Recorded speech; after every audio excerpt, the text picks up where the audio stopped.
Peri engineering, arts and science, pharmacy, nursing மற்றும் physiotherapy கல்லூரிகள் சென்னை இந்தியாவில் சிறந்த உள்கட்டமைப்பு கொண்ட கல்லூரிகளில் ஒன்று. 100% வேலை வாய்ப்பினை உறுதி செய்யும் சாதனை. ஆயிரக்கணக்கான பிற கல்லூரி மாணவர்களுக்கும் வேலை தந்த பெருமை. பெரி, எங்கள் கண்களில் உங்கள் கனவுகள். சிவராஜ் சித்த வைத்தியசாலை, திருப்பத்தூர் கிளை. தினசரி காலை 7 மணி முதல் இரவு 8 மணி வரை மருத்துவரை சந்தித்து ஆலோசனை பெறலாம். தொடர்புக்கு 7448811500. நெருப்பிலிருந்து பிறந்தவள் அந்த திரௌபதி. அந்த தீச்சுடரின் பெயரை எனக்கு சூடியதன் காரணத்தை இன்று நான் அறிந்தேன். இந்த இண்டஸ்ட்ரியில் ஒன்று. நேர்களே வணக்கம், இது சாணக்யா. நீங்கள் பார்த்து கொண்டிருப்பது 7 சென்ஸ் அட் 7 PM. தினமும் மாலை 7 மணிக்கு முக்கிய தகவல்களுடன் தீர அலசலுடன் நாம் சந்தித்து வருகிறோம். அதுபோல இன்று நாம் பார்க்க இருப்பது திரு ராகுல் காந்தி அவர்களுடைய ட்வீட். விஜய்க்கு ஆதரவாக வந்த ராகுல் கூட்டணி கணக்கா இல்லை பொது அக்கறையா அப்படின்ற விவாதம் தான். இன்று நம்மோடு நமது ஆசிரியர் அவர்கள் இணைந்திருக்கிறார். விஜய்க்கு ஆதரவாக வந்த ராகுல், கை கொடுத்தார் ராகுல், படத்துக்கா கூட்டணிக்கா? அதாவது எத்த தின்னா பித்தம் தெளியும் அப்படின்னு தமிழ்நாட்டில் வந்து ஒரு பழமொழி சொல்லுவாங்க. அது போன்ற ஒரு இடத்துல காங்கிரஸ் கட்சி இருக்குது. காங்கிரஸ் கட்சிக்கான முதல் ஜனநாயக சோதனை வந்து காங்கிரஸ் கட்சிக்குள்ளே தான் இருக்கும். அதான் முக்கியமான பிரச்சனை. சோனியா காந்தி ஒன்று யோசிப்பாங்க, ராகுல் காந்தி இன்னொன்று யோசிப்பார், செல்வப்பெருந்தகை ஒன்று யோசிப்பார், ஜோதிமணி இன்னொன்று யோசிப்பாங்க. இது மாதிரியான இருக்கிறதா முதல் பிரச்சனை. அவர்களெல்லாம் ஒருமித்த கருத்துக்கு கொண்டு வரதே ஒரு பெரிய வித்தை. அப்புறம் நீங்கள் திமுக காங்கிரஸ் கூட்டணியை ஒருமித்த கருத்து கொண்டு வரங்கிறது செகண்ட் வித்தை. ஸோ இது ஒரு நல் வாய்ப்பாக அவங்க வந்து பாஜக விமர்சிக்கணும் பண்ணுறதுக்கு நல் வாய்ப்பு. அதான் வந்து பிரதானமான முக்கியம். அதுக்கு என்ன உதாரணம்னா, இவங்க கூட்டணிக்காக பண்ணுறாங்கன்னு வச்சுக்கோங்க. அது ஒரு காரணம் தான், அதில் மாற்றுக்கிறதுல. கூட்டணிக்காக காரணம், சீட் அதிகரிப்பதற்கான நோக்கம், பிஜேபி விமர்சனம் பண்ண ஒரு நல் வாய்ப்பு. அதுதான் பிரதானமான பாயிண்ட். நமக்கு வந்து இதனால் நட்டம் இல்லை. இந்த கமெண்ட்டை நம்ம போகிறதுனால முதல்ல நமக்கு நட்டம் இல்லை அப்படிங்கிறது தான். திருப்பரங்குன்ற விவகாரத்தில் வந்து நீதிமன்ற உத்தரவையே நிறைவேற்றவில்லை அப்படின்னு ஏடிஎம்கே கேட்கறது மூலமாக பிஜேபியை சப்போர்ட் பண்ண மாதிரி ஆகிப்போச்சு, மத ரீதியான விஷயத்தில் பேசாத மாதிரி ஆகிப்போச்சு, கோர்ட்டு சொன்னது செய்ய வேண்டியதானப்பா அப்படி கூட படிக்கலாம். அதை மாதிரி வந்து இது வந்து பிஜேபி விமர்சனம் பண்ண ஒரு நல்வாய்ப்புங்கும் போது நீங்கள் டிஎம்கே பக்கம் தொடர்வீங்களா, விஜய் பக்கம் போவீங்களாங்கிற கன்ஃபியூஷன்லாம் கிடையாது. நாங்கள் சொன்னால் என்னங்க, நம்ம நாட்டு மக்களுக்காக குரல் கொடுத்தவங்க, ஒரு ஜனநாயகபூர்வமாக செய்ய வேண்டாமாங்கிற கொடுத்தோம், ஒரு சேஃபான ஜனங்கள்.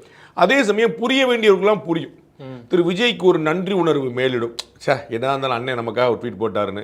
இப்போ திரு ஸ்டாலின் அவர்கள் கூட பிறந்த அண்ணன் சொல்லிட்டு இந்த பக்கம் வேறு மாதிரி யோசிக்கிறாப்லே அப்படின்னு ஒரு டவுட் வரும். அப்போ என்னப்பா சொன்னால் பேசாமல் இருப்பாங்க அப்படின்னு ஒரு ட்வீட்டை போட்டோம்னு பேசாமல் இருப்பாங்க அப்படிங்கிற மாதிரி ஒரு கணக்கு இருக்கும். டெக்னிக்கலி கரெக்டாக தெரியும், ஆனால் உள்ள ஒரு கணக்கு இருக்குது. எல்லாருக்குமே ஒரு கணக்கு இருக்குது. நம்ம ஏற்கனவே சொன்ன கள்ளக்குறிச்சியில் மது ஒழிப்பு மாநாடு வந்து திமுகவை கூட்டி வச்சு திருமாவளவன் அவர்கள் பண்ணது போல். அவர் வந்து ஆரம்பித்த போது என்ன பண்ணார், முடிச்ச போது என்ன பண்ணார். அவர் ஆரம்பித்த அன்னைக்கே நம்ம சொன்னோம் நோக்கம் ரொம்ப எளிமையானதுங்கன்னு. அன்னைக்கு எல்லாரும் விமர்சனம் பண்ணாங்க, அப்புறம் எல்லாருக்குமே தெளிவாக தெரிஞ்சிச்சு அதுதான் நோக்கம். அது மாதிரி தான் நமக்கு வந்து திமுகட்ட இருந்து போய் விஜய்கிட்ட ஒரு இடத்த பெறுறதுக்கு ஒரு நல் வாய்ப்பு இல்லைன்னா இங்கேயே கூட பெறுறதுக்கான வாய்ப்பு. ஸோ எப்படி பார்த்தாலும் கம்பெனிக்கு லாபம், அவ்வளோதான். அவர் போகிற இடம் பூரா ஆளை போட்டு வை அப்படின்னு சொல்லிட்டு ஒரு முயற்சி வேறு இல்லை. அது தவிர நான் வந்து வேறு உருப்படியாக பார்க்கல. ஜனநாயகம் பற்றி காங்கிரஸ் கட்சி பேசுறது வந்து அங்கே தான் அடுத்த கேள்வியே வருது. காங்கிரஸின் ஜனநாயகம் அப்படியே கேட்கும் போதே நமக்கு சீதாராம் கேசரி கண்ணுக்கு முன்னாடி வராரு. இது போல் நிறைய பேர் கண்ணுக்குலாம் முன்னாடி வராங்க. அப்படி இருக்கும்போது சீதாராம் கேசரி என் கண்ணுக்கு வந்தார்னு மக்களுக்கு சொல்லிடுங்க. நம்ம வந்து அவர் எப்படி தலைவர் பதவியிலேருந்து மாற்றப்பட்டார் அப்படிங்கிறது ரொம்ப ஒரு முக்கியமான விஷயம். அது அங்கே பார்த்தவங்க சொல்லுவாங்க, நம்ம கண்ணா நம்ம பார்க்கல. அவர் இந்த பாத்ரூம் போகிறதுன்னு எந்திரிச்சு போனாங்க, பாத்ரூமில் பூட்டி வச்சுட்டு தலைவரை வாசலில் பூட்டிட்டாங்க அப்படின்னு சொல்லுவாங்க. அந்த மாதிரி ஏன்னா திரு நரசிம்மராவுடைய விருப்பமான விஷயமா திரு சீதாராம் கேசரி மாறிட்டார். ரெண்டு பேருமே சேர்ந்து நல்ல கட்சி, நல்ல கவர்மெண்ட்டுங்கிற ஒரு ஃபார்ம் பண்ணி நிறைய புரட்சிகரமான விஷயங்கள்லாம் பண்ணிகிட்டு இருந்தாங்க. என்ன நம்ம வந்து பதவி வேண்டாம்னு சொன்னதை உண்மையில சீரியஸாக எடுத்துக்கிட்டாங்க போல தெரியுது அப்படின்னு சோனியா காந்தி அம்மா அவர்கள் வந்து கவலைப்பட்டு நம்ம வந்து நான் தான் வந்து அகில இந்திய தலைவராக, ராஜீவ்காந்தி இறந்த பிறகு நான் தீவிர அரசியல் ஈடுபடுவதில்லை, இதனால தான் முதல்ல பிரதமர் பதவி வேண்டாம்னு சொன்னாங்க. அதனால தியாக தலைவி இன்னைக்கு சின்னம்மா வரதுக்கு முன்னாடி அன்னைக்கு பெரியம்மா வந்து தியாக தலைவி ஆமாம் அன்னை வந்து சோனியா காந்தி தான் அப்படிங்கிறது இருந்துச்சு. டக்குன்னு சீதாராம் கேசரி மாற்றப்பட்டு அன்னைக்கு எனக்கு தெரிஞ்சு நாட்டுறாங்க. நான் அன்னைக்கு அரசியல் பார்த்துக்கிட்ட போது அகில இந்திய தலைவர் மாற்றுறதுக்கான பேச்சு கூட அங்கே இல்லை. அப்படி ஒரு கான்வர்சேஷன் அங்கே இல்லை, ஒரு டைலாக்கே அங்கே இல்லை. படப்படம் போட்டு டக்குன்னு போட்டு மாற்றி இனிமேல் புதிய தலைவர் வந்து சோனியா காந்தின்னு சொன்னாங்க. ஸோ அந்த மாதிரியான டெமோக்ராட்டிக்கலான ஒரு பார்ட்டி நம்ம பார்க்குறோம். நம்ம இன்றைக்குமே கூட திரு மல்லிகார்ஜுன கார்கே வயசில் மூத்தவர், அனுபவத்தில் மூத்தவர், தொடர்ந்து பாராளுமன்ற உறுப்பினராக ஒரு தொகுதியில் வந்து இடைவிடாமல் ஜெயிக்கக்கூடியவர். அவரே ராகுல் காந்தி உட்கார்ந்தாரான்னு பார்த்துட்டு தான் உட்கார வேண்டிய இடத்துல இருக்கிறாரு. அப்படி ராகுல் காந்தி வந்து ஒரு நாள் கூட அப்படி செய்யாதீங்க சார், நீங்கள் உட்காருங்க, நீங்கள் தான் தலைவர் அப்படின்னு ஒரு நாள் கூட சொன்னது. அவங்க எல்லாருமே வந்து அப்படி தானங்க இருக்கணும், அதான் முறைப்படி தான் அவர் இருக்கிறாருங்கிற மாதிரி தான் போகிறாங்க. அண்டு நம்ம சொன்னால் இன்னும் பெரிய பட்டியல் ஏற்கனவே சொன்ன மாதிரி யாரும் அது வந்து கான்ஸ்டியூஷனோட அமெண்ட்மெண்ட்லேருந்து 75 எமர்ஜென்சி காலத்தில் படக்குன்னு இந்த செக்யூலர் சோசியல் அப்படிங்கிறலாம் திணிச்சதுலேருந்து நீங்கள் ஒரு 100 அமெண்ட்மெண்ட் வரைக்கும் போச்சுன்னா அது 80 அமெண்ட்மெண்ட் அவங்க பண்ணியிருப்பாங்க. அண்டு நமக்கு தெரியும் அண்ணன் கே சலையரே சொல்லவே விட மாட்டேட்டார் பேட்டியில். நம்ம வந்து பேட்டி கேட்கும்போது பாரத ரத்னா விருது, முதல் பாரத ரத்னா விருது வந்து பிரதமராக நேரு இருந்தபோது பிரதமர் நேருக்கே கொடுத்துக்கிட்டாங்க. இந்திரா காந்தி வந்து பாரத ரத்னா விட அவங்க பிரதமராக இருக்கும்போது அவங்களுக்கே கொடுத்துக்கிட்டாங்க. இந்த மாதிரியான ஒரு விஷயம் இன்னைக்கு மோடி மட்டும் பண்ணிதான். நம்ம ஒரு சின்ன கற்பனை, இது வந்து எவ்வளோ ஜனநாயகம் பற்றி நம்ம பேசுறதுக்கு வந்து இப்படி சார், மோடி அடுத்த ஆண்டு 2026 ஆண்டுக்கான பாரத ரத்னா விருது மோடிக்கு அறிவிக்கப்பட்டிருக்கு. இது மட்டும் வச்சு இந்த நியூஸ் கொஞ்சம் ஃப்ளாஷ் பண்ணி பார்த்தீங்கன்னா என்னடா நினச்சிக்கிட்டு இருக்கீங்கன்னு எல்லாரும் கொந்தளிச்சிருவாங்க. கிரிக்கெட் ஸ்டேடியத்துக்கு மோடி பேர் வச்சதுக்கே அப்படி கத்துறாங்க. எனக்கு அது வந்து வச்சிருக்க கூடாதுன்னு தான் என்னுடைய தனிப்பட்ட அபிப்பிராயம். அது மை பர்சனல் ஒப்பீனியன். நம்ம ஏன் அப்படின்னா நான் வந்து உங்களிருந்து மாறுபட்டவன் அப்படின்னு சொல்லிட்டு கொஞ்சோண்டு ரிசம்பளன்ஸ் இருக்குன்னு வரக்கூடாது. மாறுபட்டவனாக இருந்தால் மாறுபட்டவனாக தான் இருக்கணும். மாறுபட்டவர்னு சொல்லிட்டு கொஞ்சம் கொஞ்சமாக அடி போட்டு வரல, அப்புறம் திருப்பி அதில் வந்து இதில் இருக்காதுங்கிறது தான் நான் வந்து தனிப்பட்ட முறையில் நினைக்கிறது. That apart. பட் ஒரு அகமதாபாத்தில் கூடிய ஸ்டேடியத்துக்கு வச்ச பேர்னால ஒன்று கெட்டு போயிடல. பட் என்னுடைய அபிப்பிராயம் அதுவும் வைக்காமல் இருந்தால் நல்லதுங்கிறது தான். ஸோ அவர்களுக்கு அவர்களே பாரத ரத்னா விருது கொண்டதுலேருந்து, மாநில அரசுகளை கலைத்ததுலேருந்து, நிறைய படங்களை தடுத்ததுலேருந்து, கான்ஸ்டியூஷன் அமெண்ட்மெண்ட் 80-90 முறை வந்து கொண்டு வரைக்கும் அவர்களுக்கும் ஜனநாயகத்துக்கும் எந்த சம்பந்தம் இல்லை. எங்கள் அண்ணன் சீமான் சொன்னது போல தமிழ்நாட்டுக்கு ஏதாவது ஒரு கெடுதல் நடந்திருக்குன்னு நீங்கள் மூலத்தை தேடி போனால் அது காங்கிரஸ் டப்பா முடியும், நீ எப்படிப்பா அவங்களோட கூட்டணி வைப்பங்கிறது தான். ஸோ இவர்கள் ஜனநாயகத்தை கையில் கான்ஸ்டியூஷன் புக்கெல்லாம் பிடிச்சி வச்சிருப்பாங்களே தவிர உண்மையில் வந்து அவர்களுக்கும் ஜனநாயகத்துக்கும் நிறைய தூரங்கிற நம்ம பார்க்குறோம். நான் உங்களுக்கு ஏற்கனவே சொன்னது போல லிஸ்ட் சார், பெரிய லிஸ்ட் படிச்சிருங்க, உங்களுடைய மனசா திருப்தி ஆத்திருங்க. காங்கிரஸ் தடை செய்த படங்கள் அப்படின்னு ஒரு 200 கிட்ட வந்து நிறைய பேர் சொல்றாங்க. கைவசம் நம்ம வந்து ஒரு 20-30 கண்டிப்பா சொல்லிட முடியும். அது பண்ணா 1995 வெளியாக இருந்த ஆந்தி, அது வந்து எமர்ஜென்சி பத்தின படம். கிசா குர்சி கா அப்படின்னு 95-77 அது சஞ்சய் காந்தி பற்றிய படம். நஸ்பந்தி அது எமர்ஜென்சியில் கட்டாய கருத்தடை செய்யப்பட்டது தொடர்பாக வெளியாக இருந்த படம். கஃபில்லா அல்லது கரவன் அப்படின்னு 1961 நேரு அவர்களாலே அவருடைய ஆட்சி காலத்திலேயே தடை செய்யப்பட்ட படம். எல்லோரும் அறிந்த டாவின்சி கோட் 2009-10 காலத்தில்.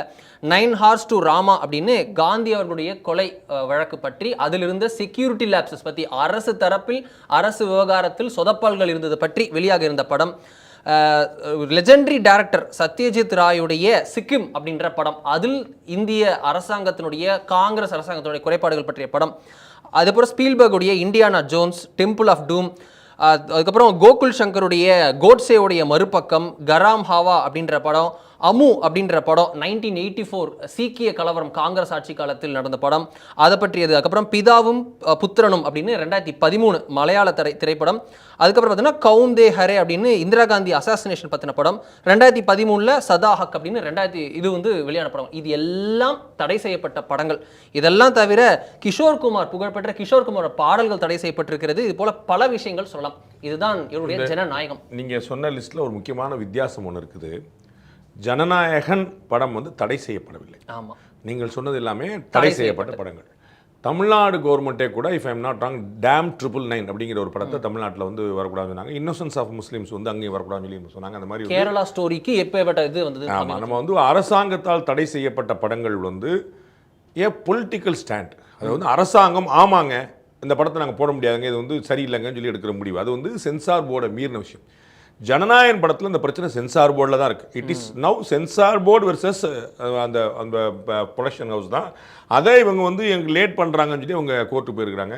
நான் இப்போ வந்து திரு மோகன்ஜி திரௌபதி படத்தோட 2 படத்துடைய டைரக்டர்கிட்ட பேசிகிட்டு இருக்கும்போது அவர் சொன்னார், முதல் பெரிய பிரச்சனை நிறைய விஷயங்கள் இதில் கூட நம்ம வந்து இது சொல்லலாம். நான் ரொம்ப ஆச்சரியமான விஷயம் சொன்னார். முதல் பிரச்சனை என்னென்னா, இந்த சென்சார் போர்டுக்குன்னு ஒரு லா புக்கு ஒன்று வச்சுருப்பாங்க. சென்சார் போர்டை நீங்கள் அணுகணும், உங்களுக்கு சென்சார் சரிக்கிடுவாங்க, நீங்கள் என்னெல்லாம் தெரிஞ்சுக்கணும் அப்படிங்கிற முதல்ல வச்சுருப்பாங்க. அதை யாருமே படிப்பதில்லை, யாருமே அநேகமாக படித்திருப்பதும் இல்லை அப்படின்னு. 60 நாள் ஆகும்னு அவங்களே சொல்லிடுறாங்க. முதல் விஷயமே நீங்கள் வந்து 60 days அது எங்கள்கிட்ட வந்து ஆகும். ரெண்டாவது டேட்டு போட்டுட்டு எங்கள்கிட்ட வரக்கூடாது. பொங்கல் ரிலீஸ்ன்னு சொல்லிக்கலாம், தீபாவளி ரிலீஸ் சொல்லிக்கலாம். எந்த பொங்கல் எந்த தீபாவளின்னு சொல்ல, நீங்கள் வந்து ஜனவரி 14 2026 போட்டுட்டு எங்கள்கிட்ட வரக்கூடாது. இது மாதிரி அவங்களோட ரூலே இருக்குது.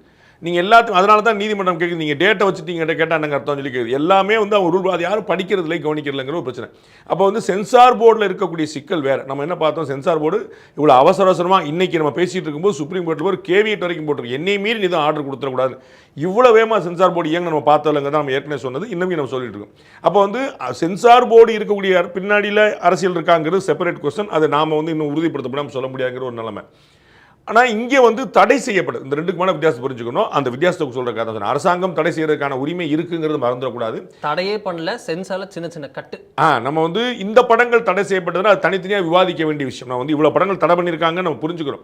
ஆட்சி கலைப்பும் தடையும் ஒன்றாயிராது. நீங்கள் ஆட்சி கலைப்பு பயங்கரவாதத்துக்காக இருந்துச்சு. இப்போ நீங்கள் வந்து ஜம்மு காஷ்மீரில் மாநில அரசு மக்களால் தேர்ந்தெடுக்கப்பட்ட அரசு இல்லை இதற்கு முன்னாடி 370 பீரியட் அப்படின்னா அதுக்கு ஒரு நியாயமான காரணம் இருந்தது. ஏன்னா அங்கே வந்து செய்ய வேண்டிய வேலைகள் நிறையா இருந்தது. நீங்கள் பொலிட்டிக்கலாக இருந்துச்சுன்னா நிறைய சேலஞ்சஸ் இருக்கும். அப்போ அப்பொலிட்டிக்கலாக இருந்து நேரடியாக அங்கே கலப்பணி ஆற்றி சரி பண்ணால் தான் நீங்கள் வந்து ஒரு நியாயமான கவர்மெண்ட். இன்றைக்கி ஒரு எலெக்டட் கவர்மெண்ட்டு உமர் அப்துல்லாவுடைய கவர்மெண்ட் நிற்குது. ஸோ நீங்கள் வந்து ஒன்றா செய்வீங்களா செய்யணும்னு சொன்னாங்க, எல்லாமே கொடுத்துருக்காங்க. ஸ்டேட் ஹுட் மட்டும் கொடுக்கணும், இன்னும் அது கொஞ்சம் நாளில் செஞ்சுருவாங்கன்னு வச்சுக்கோங்க. ஸோ அது வேறு விஷயம், கலைப்பு மாதிரியான விஷயங்கள். தடையும் அது மாதிரி தான். நீங்கள் கருத்து சுதந்திரங்கிற பேரில் வாய்க்கு வந்தெல்லாம் நம்ம பேசிட முடியாது. நாமளே பல சந்தர்ப்பங்கள் இதெல்லாம் ஏன் விட்டு வச்சிருக்காங்கன்னு கேட்டுருவோம். அதனால் நம்ம வந்து தடை செஞ்சுட்டாங்களேங்கிறனால எனக்கு தப்பு சொல்ல முடியாது. அது வந்து நீங்கள் படித்த அந்த பெரிய பட்டியலில் இருக்கக்கூடிய படங்கள் எல்லாமே ஏன் தடை செய்யப்படாது, அது காலத்தின் இதுக்கு தான் நம்ம வந்து சொல்ல முடியும். பட் இங்கே அதுக்கு இதுக்கு வந்து ஒரு சின்ன வேறுபாடு இருக்குது. இது சென்சார் போர்டில் டிலே பண்ணுறாங்க. இந்த டிலேக்கு பின்னணியில் ஒரு பொலிட்டிக்கல் இருக்குமோங்கிறனால தான் இந்த பாலிடிக்ஸ். திரு ஸ்டாலின் அவர்களுடைய ட்வீட்டு, திரு ராகுல் காந்தியோட ட்வீட்டு, இதெல்லாம் உள்ள என்ட்ரி ஆக ஆக ஆக இன்னமும் நமக்கு வந்து காங்கிரஸின் ஜனநாயகம் பற்றிய கேள்வி தொடர்கிறது. இதுதான் முடிஞ்சது அப்படின்னா முக்கியமான விஷயம் என்ன முடிவில் இருக்கிறது காங்கிரஸ் அப்படின்றது தான். இன்னைக்கு வந்து ஜனநாயகனுக்காக போட்டாரா, விஜய் தாவேக்கா அப்படின்னு அரசியல் கணக்குகளோட போட்டாரா? நான் ஏற்கனவே சொன்னேன், அது வந்து விஜய்க்காகவும் போட்டிருக்கலாம், அரசியல் கணக்காகவும் போட்டிருக்கலாம், திமுக பேரத்துக்காகவும், எப்படி பார்த்தாலும் கம்பெனிக்கலாம்.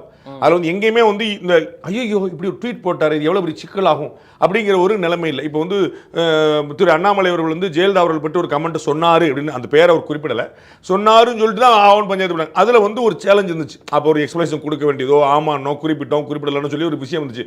ஆமாம் தண்டிக்கப்பட்டவங்க தானே அப்படின்னு ஒரு ஏதோ ஒரு சைடில் 2 ஸ்டாண்ட் இருந்துச்சு. இந்த ட்வீட்டில் வந்து ஸ்டாண்டே கிடையாது, கிளியர் ஸ்டாண்ட். எப்படி பார்த்தாலும் லாபம். படத்துக்காக என்ன, டெமோக்ரஸிக்காக வந்தது. விஜய் குஷியானார்னா, விஜய் நம்ம கூட்டணி சேர்றதுக்கான வந்து டிஎம்கே வந்து வருத்தப்பட்டு போய்விட நினச்சி நம்ம வேற வலிமை கூடும். In all means is going to be a success, win policy. நமக்கு எப்படி பார்த்தாலும் கம்பெனிக்கு லாபங்கிறதுனால இதை வந்து தெளிவாக போட்டிருக்காங்க. அவர்கள் நான் ஏற்கனவே முதல்ல இதில் பேசுன மாதிரி அவங்க வந்து டெமோக்ரஸியை எந்த இடத்துல அலோவ் பண்ணதே கிடையாது. இது பெரிய இடத்துல வந்து சப்ரஸ் பண்ணி என்னுடைய வரிசையாக எங்களுடைய தலைமுறை பூரா ஆதரிக்க வேண்டிய இந்த நாட்டுடைய கடமை. உங்களுக்கு அதோட வேற என்ன வேலை அப்படிங்கிற சென்ஸில் இருக்கக்கூடியவங்க. ஆனால் வந்து இந்த ட்வீட் வந்து அவர்களுக்கு ஒரு லாபம் தரக்கூடிய, எப்படி பார்த்தாலும் எந்த கணக்கில் பார்த்தாலும். பட் அலையன்ஸ் வந்து வருமா அப்படின்னா அது தனியான கேள்வி. அலையன்ஸ் மாறிடுமா, அலையன்ஸ் வந்துருமா அப்படின்னா அது வந்து அடுத்த கேள்வி. ஆட்சியில் பங்கு. அடுத்த கேள்விக்கே போயிட்டீங்களா? அடுத்த கேள்வியே மெயின் கேள்வி. எல்லா கேள்வியும் ஒரே கேள்விதான்.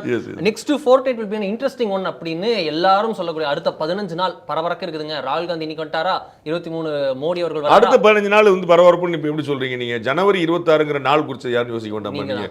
அப்படிலாம் நம்மளே சொல்லிச்சு தம்பி, நம்மளை பற்றி நல்ல வார்த்தை சொல்ல அப்படிங்கிறதுல இது இங்கே தான் வரும்னு நம்ம எதிர்பார்த்தோம். இங்கே தான் வரும் நமக்கு தெரியும். டிசம்பர் ஜனவரிலேருந்து ஜனவரிலையுமே ஒரு டேட் நம்ம ப்ரெடிக்ட் பண்ணோம். கொண்டு வந்து என்ன 26க்குள்ளே உங்களுக்கு ஒரு கிளாரிட்டி கிடைக்கணும். ஏன் அப்படின்னா ஏப்ரல் நான் வந்து ரிவர்ஸில் ஒர்க் பண்ணுறேன், அவ்வளோதான். ரிலீஸ் டேட் போட்டுட்டு சென்சாருக்கு போனேன், அவ்வளோதான். நான் செய்கிற வரல. ஏப்ரல் 15 வாக்கில் போலிங் இருக்கும் அப்படின்னா முன்னாடி என்னெல்லாம் நடக்கணும் அப்படிங்கிறது. அப்போ ஜனவரியில் இந்த பொங்கல் லீவில் வந்து அவங்க உட்காந்து கொஞ்சம் பேசுறதுக்கான வாய்ப்புகளே கம்மியாக இருக்கும். எல்லாருமே இந்த 3 நாள் வந்து அவங்களுமே லீவ் போட்டுருவாங்க. ஆல் பொலிட்டிஷியன்ஸ் வந்து அவங்களோட ஒரு மீட் அண்ட் கிரீட் பண்ணி வச்சுக்கிட்டு என்ன ஓடுதுன்னு ஒரு பல்ஸ் மட்டும் இருப்பாங்க. திரும்பி 16-17க்கு அப்புறம் தான் அந்த டாக்கே ஆரம்பிப்பாங்க. அப்போ எங்கேயும் ஒரு 10 நாள் கணக்கு அதுக்குள்ளே வந்து எப்படியும் ஜனநாயகம் ரிலீஸ் ஆயிரும் அப்படிங்கிற மாதிரி நம்புறாங்க. 19ஆம் தேதி ஜனநாயகனுடைய விசாரணை வந்து உச்சநீதிமன்றத்தில் எடுத்துக்கிறாங்க திரும்ப. ஸோ ஒரு பாருங்க வைங்கன்னு சொல்லி சொன்னால் கூட, ஏன்னா அவங்க வந்து சர்டிஃபிகேஷனை பொறுத்தவரைக்கும் ஜனநாயக படத்தில் வந்து அவங்க கிட்டத்தட்ட 70+ கட் கொடுத்துருக்காங்க. அதை அவர்கள் ஏற்றுக்கொண்டிருக்கிறார்கள். யார்? பட நிறுவனம் ஏற்றுக்கொண்டுட்டு தான் யூஏ கொடுத்துருக்காங்க, சரின்னு சொல்லிட்டாங்க. அப்புறமும் ஏன் ஆர்சிக்கு போச்சு, ரிவ்யூ கமிட்டிக்கு போச்சுங்கிறது அவங்களுக்கு ஒரு பெரிய. அந்த ரிவ்யூ கமிட்டிக்கு எப்போங்கிற சொல்லுங்கும் போது அவங்க போயிருக்கிறேன். அந்த ரிவ்யூ கமிட்டி இன்னைக்கு பார்த்தா சரி, ஏன்னா படத்தை நீங்கள் காட்டி தான், படத்தை ஒழிச்சு வைக்க முடியாது, யாருக்கும் காட்ட மாட்டாங்க, நான் நேரம் தேட்டர் படம் சொல்லுவேன், படத்தை நீங்கள் காட்டி தான். ஸோ அவங்க வந்து தேவர் ரெடி. ஆனால் என்னைக்கு இந்த படம் விசாரணைக்கு ரிவ்யூ கமிட்டிக்கு போக கூட சொல்லாமல் இருந்ததுனால அவங்களுக்கு ஒரு கன்ஃபியூஷனால தான் நீதிமன்றம் போயிருக்கிறாங்க. ஸோ பின்னாடி வருவாங்க பார்ப்போம். தென் இந்த ஆட்சியில் பங்கு காங்கிரஸ் முரண்டு அப்படின்னா நான் ஏற்கனவே சொன்னேன், 2 டிமாண்ட் அவங்க வந்து பிரதானம் வைக்கிறாங்க, பொது வழியிலே அவங்க வச்சுட்டாங்க. இன்னொரு விஷயம் என்ன அப்படின்னா, நமக்கு வந்து இதில் என்ன எஸ்டாப்ளிஷ் ராகுலோட ட்வீட் அப்படின்னா, நம்ம ஏற்கனவே பலமுறை சொன்னது போல ராகுல் காந்தி விஜயோடைய அலையன்ஸை விரும்புகிறார். சோனியா காந்தி டிஎம்கே அலையன்ஸை விரும்புகிறாங்க. இப்போ இது ஒரு கட்சியோடைய ஸ்டாண்டாக இருந்துச்சுன்னா மல்லிகார்ஜுன கார்கே போட்டுக்கலாம், இல்லை கே வேணுகோபால் போட்டுக்கலாம், இல்லை சோனியா காந்தியே போட்டுக்கலாம். ராகுல் காந்தி ஏன் போகிறாருன்னா இந்த கணக்கு இன்னும் தெரியாது. அவங்களுக்கு it is close to their heart. அவங்களுக்கு வந்து இது நம்ம ஆளுப்பா, நம்ம படம் பார்க்கணும். அதை நம்ம ரொம்ப டே ஒன்னு சொல்லிட்டு இருந்தோம். சோனியா காந்தியோட விருப்பம் வேறாக இருக்கிறது, ராகுல் காந்தியோட விருப்பம் வேற. இந்த ட்வீட் மூலமாக ராகுல் காந்தியோட விருப்பம் என்னவா இருக்குங்கிறது நமக்கு கிளியராக ஓப்பன்லேயும் ஒரு எஸ்டாப்ளிஷ், ஒரு ஸ்டெப் அகேண்ட் சொல்லலாம். அது மாதிரி நம்ம பார்க்குறோம் வந்து திரு டிடிவி தினகரன் வந்து இப்போ அதிகமாக ஏடிஎம்கே விமர்சிக்கிறது இல்லை, அதில் வந்து ஒரு இது பண்ணுறாரு. டிடிவி தினகரன் அலையன்ஸ், அம்மா மக்கள் முன்னேற்ற அலையன்ஸ் பற்றி பேசும்போது அதை நாங்கள் அப்புறம் பார்ப்போங்க அப்படின்னு சொல்லுவாங்க. திரு ஓ பன்னீர்செல்வம் பற்றிய பேச்சுக்கு கேட்டகரிலாம் மறுத்த திரு எடப்பாடி பழனிசாமி அம்மா மக்கள் முன்னேற்றம் பற்றி அதை அப்புறம் பார்ப்போங்கன்னு சொல்லி சொல்கிறார். ஸோ அந்த இடத்துல ஒரு நெகோசியேஷன் ஓடிட்டு இருக்கு அப்படிங்கிறது. அதை மாதிரி தான் இங்கேயுமே இவர்களுடைய விருப்பம் என்னவா இருக்கிறது அப்படின்னா, ராகுல் காந்தியோட விருப்பம் என்னவா இருக்கு, நம்ம ஆட்சியில் பங்கு கேட்கணும். அது ராகுல் காந்தியோட தனிப்பட்ட விருப்பம் இல்லை. இங்கே காங்கிரஸ் கூட நம்ம ஏற்கனவே சொன்னோம், அதுலேயுமே அவங்களும் ஓப்பனாக நம்ம வந்து சில நேமில் மென்ஷன் பண்ணோம். அதுக்கப்புறம் அவங்களாம் ஓப்பனாக ஆனதை நம்ம பார்த்தோம். நம்ம எம்பிக்களும் குறிப்பிட்டோம், அப்புறம் வந்து திரு மாணிக்கம் தாக்கூர் பேரை குறிப்பிட்டோம், திரு செல்வி ஜோதிமணிக்கு பேரை குறிப்பிட்டோம். அவங்க எல்லாமே ஓப்பனாக ஆனாங்கன்னு பார்த்தோம். இப்போ அவங்க சைலண்ட் ஆகிட்டாங்கன்னு நீங்கள் கவனிக்கணும். அது வந்து அவங்க சொல்லிப்பட்டு இருங்க பேசிக்கிறோம். பப்ளிக்கில் வந்து அண்ணன் செல்வப்பருந்து வந்து நேரடியாக ஒரு வேண்டு கொடுத்துருக்காரு, தனிப்பட்ட முறையிலையும் டெல்லியிலையும். எங்க பப்ளிக்கில் பேசினா ரொம்ப சங்கடம் பாதுங்கன்னு. சரிங்க, இப்போ மெசேஜ் கிளியராக எல்லாரும் பாஸ் ஆயிடுச்சு அப்படின்னா எல்லாம் மெசேஜ் இஸ் கிளியர் அப்படின்னு அவ்வளோதான். அப்போ அவருடைய மெசேஜ் என்ன கிளியர்? ராகுல் காந்தி இந்த தமிழ்நாட்டினுடைய இளம் எம்பிக்கள் அவர்களுடைய விருப்பத்தின்படி என்ன உருவாக்குறாருன்னா, ஒன்று ஆட்சியில் பங்கேற்கணும். This is right time. 89க்கு பிறகு நம்ம அப்படி ஒரு கோரிக்கை வைக்கிறதுக்கான ஒரு நல்ல சந்தர்ப்பம்.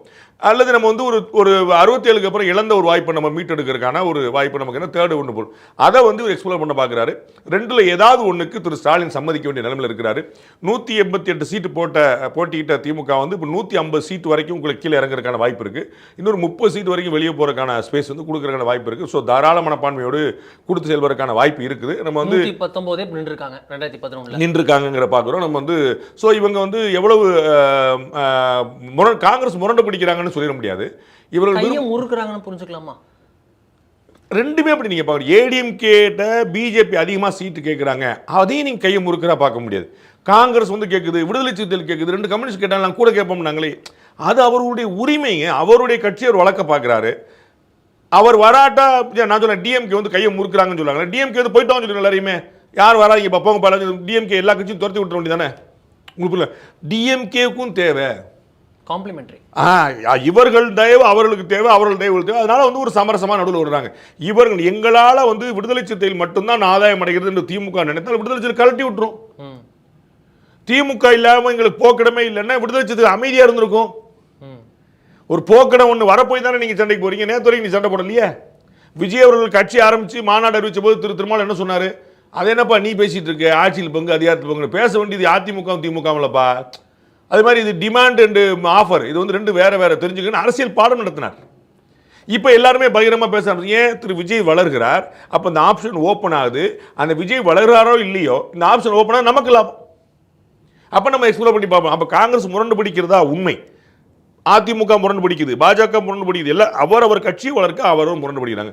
இதில் எது அமிக்கபிளாக செட்டில் ஆவான்னு நான் ஏற்கனவே சொல்லுவேன். 2 ஐடியா அவங்கள்ட்ட இருக்குது. ஒன்று ஆட்சியில் பங்கு கேட்டணும், 25 சீட்டில் ஓகே, இல்லை 40 சீட் கேட்டணும், ரெண்டுமே வேணும். 2ல் ஏதாவது ஒன்றுனாலும் ஓகே. ஆட்சியில் பங்கு 25 சீட் வாங்கிக்கோங்க, ஆட்சியில் பங்கு வாங்கிக்கோங்க ஓகே.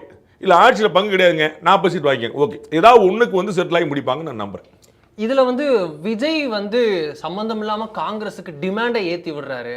அதனாலதான் வந்து சென்சார் இஷ்யூ உட்பட சிபி உட்பட எல்லாமே வந்து மத்திய அரசுல இருந்து நெருக்கடி வருகிறது அப்படின்னு அந்த மத்திய அரசு நெருக்கடி தியரியை சொல்லக்கூடியவர்கள் இப்படி ஒரு வருஷனை சொல்றாங்க. இதை நம்ம ஏத்துக்கலாமா?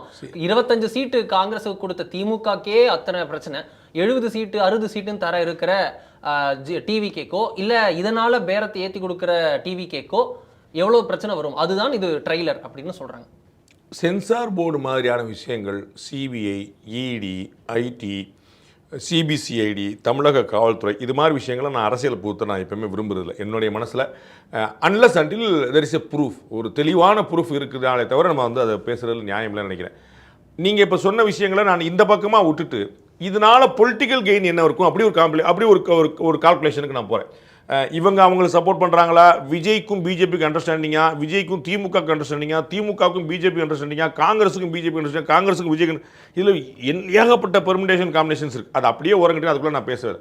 இந்த பொலிட்டிக்கல் கெயின் அப்படின்னு மட்டும் நம்ம தனியாக ஒரு சாப்டர் மட்டும் யோசிச்சு பார்த்தோம் அப்படின்னா, இந்த பொலிட்டிக்கல் கெயின் நீங்கள் சொன்ன மாதிரி ஒரு தரப்பு அப்படி சொன்னால் 9 தரப்பு அதில் எடுக்க முடியும். நீ ஒவ்வொருத்தருக்கும் காங்கிரஸுக்கான டிமாண்ட் கூடுது ஒன்று, காங்கிரஸுக்கான டிமாண்ட் கூடுறதுக்கு எதுக்கு பிஜேபி வேலை பார்க்கும்? 2 கூட்டிட்டீங்களே அப்படின்ற கோவத்துல டிவி அதான் சொல்றேன். இல்ல அதான் சொல்றேன். நான் வந்து அதை வந்து இந்த சைடு பாக்குறீங்க, அப்படி நான் அந்த சைடு பாக்குறேன். நான் வந்து 2 சைடு பாக்குறேன். காங்கிரஸுக்கு டிமாண்ட் கூடுது அப்படிங்கிற உண்மை, கூட்டிட்டீங்களேன்னு சண்டை போடுறாங்கிற ஒரு தியரி, கூடுனா பிஜேபி ஏன் சண்டைக்கு போகணுங்கிறது 2வது தியரி. நான் கேட்கணும், உங்களுக்கு புரியுங்களா? புரியல.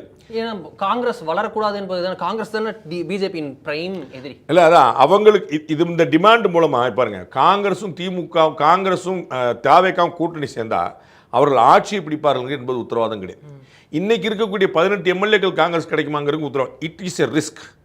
கட்டாயமாக அவருடைய ஓட்டு வங்கியை கூட்ட உதவும், சீட்டு வங்கியை கூட்ட உதவுமான்னு தெரியாது. அதனால அவர்களும் ஒரு கால்குலேட்டட் ரிஸ்க் தான் எடுக்கிறாங்க. ரைட்.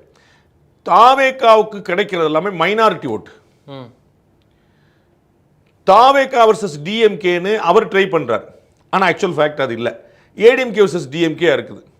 இப்போ நாம தாவேகாவை குறி வச்சோம், ஐ மீன் பாஜக தாவேகாவை குறி வச்சோம் அப்படின்னா மைனாரிட்டி ஓட்டு தாவேகா பக்கம் இன்னும் கன்சால்டேட் ஆகலாம், which may be a loss to DMK. இப்படி ஒரு தீர்வு வைக்கலாம்.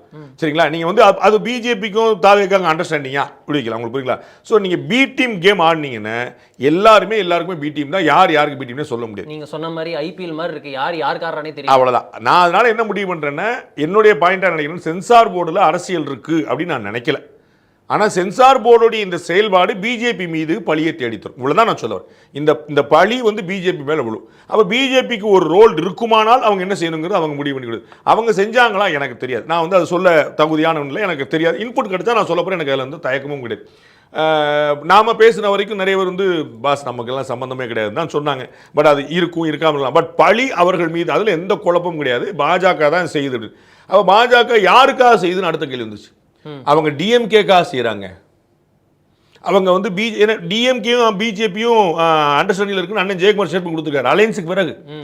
அலையன்ஸுக்கு பிறகு தேர்தலுக்கு பிறகு நாம திரும்ப ஒன்று சேர்ந்து மாப்பிள்ள அப்படின்னு பேசியிருக்கிறாங்க 2 பேரும் அப்படின்னு ஏடிஎம்கே பிஜேபி கூட்டணி அமைந்த பிறகு ஜெயக்குமார் ஸ்டேட்மெண்ட் கொடுத்துருக்காரு. ஸோ யாருக்கு பிடிஎம் ஆக்கல, யாருக்கும் சலைக்கல, எல்லாரும் பிடிஎம் சொல்லி வச்சிருக்காங்க. யாருக்கு பிடிஎம் மேபி ரிசல்ட்டை பொறுத்து இருக்கலாம், இல்லாட்டி அது வந்து காக்க உட்கார படம் தான் தெரியாது. ஸோ இந்த முரண்டு பிடிக்கிறதும் பங்கு கேட்கறதும் எல்லோருமே செய்யக்கூடியது. திரு விஜய் வந்தது எல்லோருக்குமே ஒரு புதிய டோரை ஓப்பன் பண்ணியிருக்கு. அதிமுக பாஜக கூட்டணிக்கே வந்து 2024 தேர்தல் தானே கதவு திறந்துச்சு. 2024 தேர்தலில் அதிமுக தனித்து ஒரு 15 எம்பி இருந்தால் பாஜக கூட ஏன் சேர போறாங்க?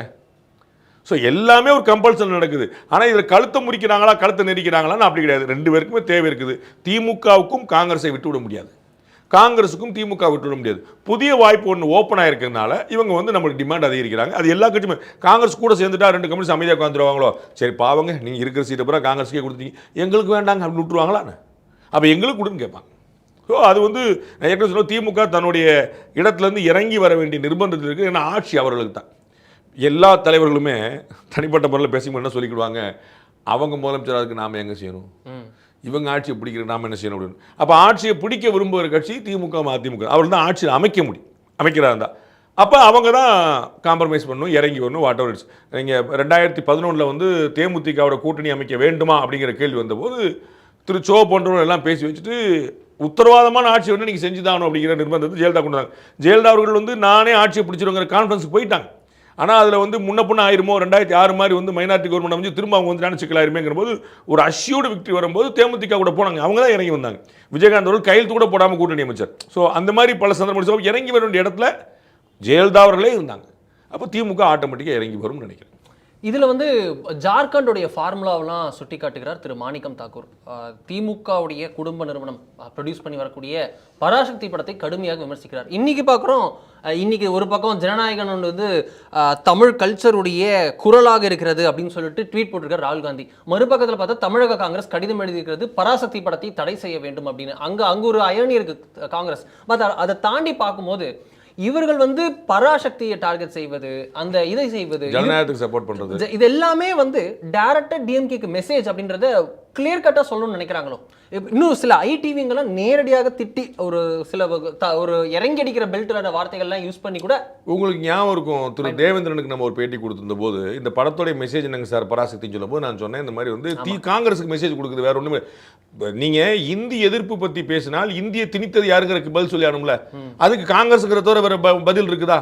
காங்கிரஸோட ஆட்சி காலங்கிறத வேறு மாற்று வார்த்தை இருக்கா? மாநிலத்தில் மத்தியில் ரெண்டுமே காங்கிரஸ் ஆட்சி காலம். ஸோ இங்கே ஒரு ஆட்சி இருந்துச்சு மாறி இருந்துச்சுனோட ஏதாவது நீங்கள் தப்பிக்க முடியாது. எனக்கு வந்து வேற திமுக கட்சத்தீவுக்கு நாங்கள் பொறுப்பு, அவங்க தான் பொறுப்பு அப்படி கூட சொல்ல முடியாது.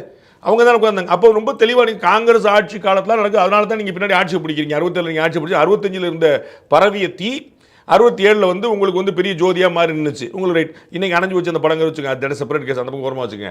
பட் வந்து அதில் ஆதாயம் அடைந்து திராவிட முன்னேற்ற கழகம், அது என்ன குழப்பம்? அப்போ இந்த பொலிட்டிக்கலான மைலேஜ் எவ்ரிபடி வில் ட்ரை.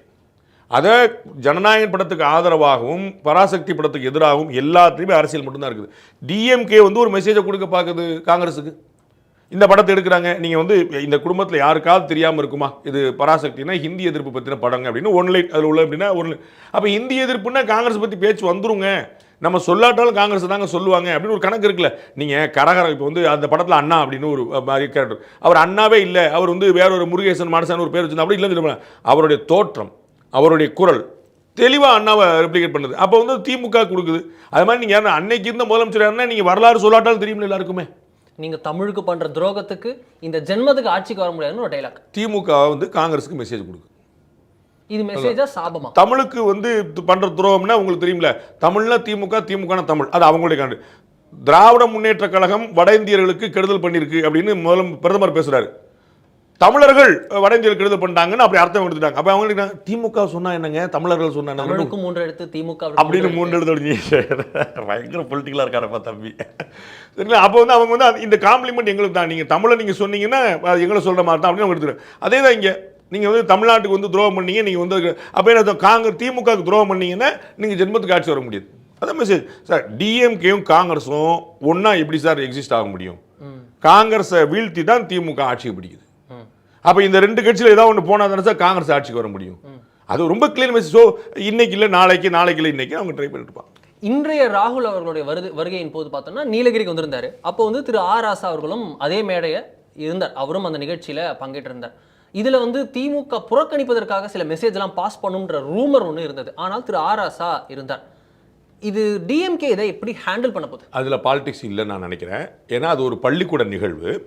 அந்த தொகுதியுடைய பாராளுமன்ற உறுப்பினர் திரு ஆர் ராசா. அப்போ அந்த பள்ளிக்கூடத்துக்கு நான் வந்து நிறைய பள்ளிக்கூடங்களில் இந்த மாதிரி நிகழ்ச்சிக்கு போகிறேன். அங்கே வந்து சில தர்ம சங்கடங்கள் எனக்கு நல்லா புரியும். ஏன்னா காங்கிரஸ் கட்சியில் இருக்கக்கூடிய ஒரு தலைவரை வந்து டெல்லியிலேருந்து கூட்டு வந்துட்டீங்க, எங்களை பார்த்தா அவங்களுக்கு எப்படி தெரியுது அப்படின்னு இந்த மெசேஜ் கேட்காமலே கேட்பாங்க. அப்போ லோக்கல் எம்பியை கூப்பிட வேண்டிய ஒரு நிர்பந்தம் ஏற்படும். அண்டு இன்னைக்கு தேதிக்கு திரு ஆர் ராசா அவர்கள் வந்து திமுகவுக்கு எதிரிலாம் கிடையாது. அதில் வந்து நமக்கு வந்து இன்னும் காங்கிரஸுக்கு எதிரிலாம் கிடையாது. அப்படி ஆக்கும் இப்படி ஆக்கும் சொல்ல முடியாது.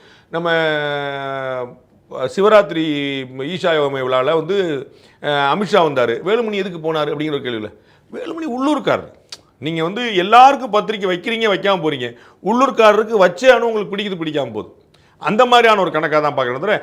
அதில் அந்த சந்தர்ப்பத்தை பயன்படுத்தி திரு ஆர் ராசா ஏதாவது 4 நல்ல விஷயத்தை சொல்லி, நம்ம பாருங்கள் அண்ணன் ரொம்ப வருத்தத்தில் இருக்கிறாரு, நீங்கள் வேணா ஒரு ஃபோன் போட்டு பேசிடுங்க, நம்ம வந்து ஒன்றாருங்க, நீங்கள் விஜயோடலாம் போனால் வீணாக போயிருவீங்க அப்படின்னு அந்த சந்தர்ப்பத்தை பயன்படுத்தி ஏதாவது சொல்லலாமே தவிர அதில் ஒரு உரட்டல் மிரட்டல் இருக்குது, அதில் ஒரு அண்டர்ஸ்டாண்டிங் இருக்குது, அதில் ஒரு பேட்ச் பண்ணக்கா பார்க்குறாங்கன்னு இல்லை. அது வந்து ஒரு அந்த பள்ளி நமக்கு டிப்ளமேட்டிக்காக பொலிட்டிக்கலாக நம்ம கரெக்டாக இருக்கணுங்கிறதுக்காக உங்களை கூப்பிட்டோம், அதனால் இங்கே மற்றவங்களையும் கூப்பிட்டுருவோம் சொல்லி அந்த ஒரு ஏற்பாடாக தான் பார்க்குறேன். ஒரு பக்கம் தீ பரவட்டும்னு பராசக்தி சொல்கிறது, கூட்டணிக்குள் தீ பரவுகிறதா? பரவிட்டு தான் இருக்குது, தீ பற்றிட்டு தான் எரியுது, அதை அணைச்சிருவாங்க. அதில் வந்து ஒன்றும் பிரச்சனை. திமுக வந்து அதில் ஒன்றும் பிரச்சனை இல்லை. திமுகவே அதில் உருண்டு பிறண்டா கூட அணைச்சிடும். அதில் வந்து ஒன்றும் பிரச்சனை. நம்ம வந்து ரோஜா படத்தில் வந்து ஒரு தேசிய கொடியின் மேலே வந்து அரவிந்த் சாமி வந்து உருண்டு பிறண்டு அணைச்சிடுவார்ல, அது மாதிரி அந்த தீயை வந்து கூட்டணிங்கிற வந்து அதில் தீயில் வந்து திமுக உருண்டு பிறண்டாது அணைச்சி சரி பண்ணினா அவர்களுக்கு வந்து டெஸ்பரேட். அதில் வந்து அவர்களுக்கு என்ன வரலாறு சொல்கிறது, திமுக 2வது முறை ஆட்சிக்கு வந்ததில்லை. அதனால் வந்து தமிழக முதலமைச்சர் திரு ஸ்டாலினுக்கு வந்து முதலமைச்சராகும் ஜாதகம் இல்லைன்னு நிறைய விமர்சனம் பண்ணாங்க. அதற்கு கடுமையான போராடி அந்த கட்சி வந்து எவ்வளவோ காம்ப்ரமைஸ் பண்ணி ரொம்ப கவனமாக காய் நிறுத்தி ஆட்சிக்கு வந்துட்டாங்க. திமுக 2வது முறை ஆட்சிக்கு வந்த வரலாறு இல்லை அப்படிங்கிறத மாத்திரக்கு அவங்க ட்ரை பண்ணுவாங்க. அதனால் வந்து தே ஆர் வெரி டெஸ்பரேட். அதனால் அவர்கள் வந்து அதை முயற்சி பண்ணுவாங்க. அது அமையுமா இல்லையாங்கிறது காலத்தின் கையில் இருக்கு. கை அரவணைக்கப்படுமா அப்படின்றத நம்ம பொறுத்திருந்தோம். காலத்தின் கையில் இருக்குன்னு சொன்னேன். காலத்தின் கையில், அதுவும் காலத்தின் கையில் தான். இன்றைய 7 சென்ஸில் இதுதான் நமக்கு இருக்கிற டேக்அவே. இதில் நடப்பது ஒரு விரிசல் அப்படின்றது வெளிவட்டமாக அப்பட்டமாக தெரிகிறது. புகைச்சல் அப்படின்றது தீயாக இருக்கிறது. தீயாக பரவுமா, காட்டு தீயாக மாறுமா அப்படின்றதெல்லாம் அடுத்தடுத்த நாட்களில் தெரியும். தொடர்ந்து நமது சாணக்கியால தினமும் மாலை 7 மணிக்கு 7 சென்ஸ் பார்த்து கொண்டே இருங்க. தொடர்ந்து இணைந்திருப்போம். நன்றி, வணக்கம்.